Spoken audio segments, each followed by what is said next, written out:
Imagine a man so rich, his wealth would make Jeff Bezos look like a beggar. A man who single-handedly crashed the economy of an entire region just by passing through. This wasn't a Silicon Valley billionaire or a medieval European king. This was Mansa Musa, ruler of the Mali Empire, and his story is just one chapter in the epic saga of Africa's forgotten empires. Long before colonialism, Africa was home to some of the most advanced and powerful civilizations the world has ever seen.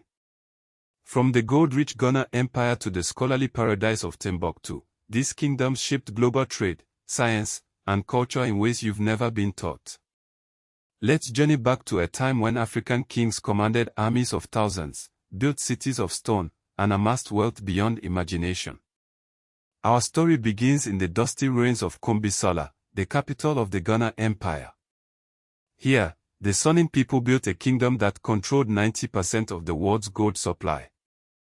Their ruler, the Ghana or warrior king, sat atop a throne of gold, surrounded by treasures that fueled the economies of Europe and the Middle East. But Ghana's power didn't last forever.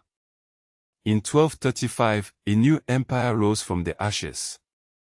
The Mali Empire, founded by Sundiata Keita, would become the stuff of legend. Sundiata wasn't just a conqueror, he was a visionary. His Korukan Fuga Charter was one of the world's first constitutions, guaranteeing human rights and environmental protection. But Mali's most famous ruler was Mansa Musa.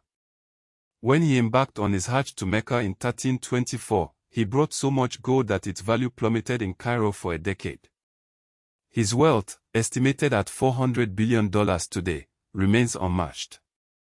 Yet Mali's true treasure wasn't gold, it was knowledge. The city of Timbuktu boasted 180 schools and a library of 700,000 manuscripts. Scholars here studied everything from astronomy to medicine, their work rivaling the best of medieval Europe. But empires rise and fall, and by the 15th century, the Songhai Empire took center stage. Under Sunni Ali and Askir the Great, Songhai built a river navy that dominated the Niger, creating an empire so vast it stretched across the Sahel. Their downfall came not from within, but from a Moroccan invasion armed with gunpowder. At the Battle of Tondeba in 1591, 4,000 Moroccans with muskets defeated 40,000 Songhai warriors, marking the end of an era. Yet the legacy of these empires lives on.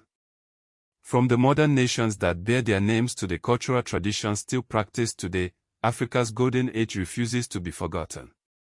So the next time someone says Africa has no history, remember the kings who ruled continents, the cities that rivaled Paris, and the scholars who lead the way for the world.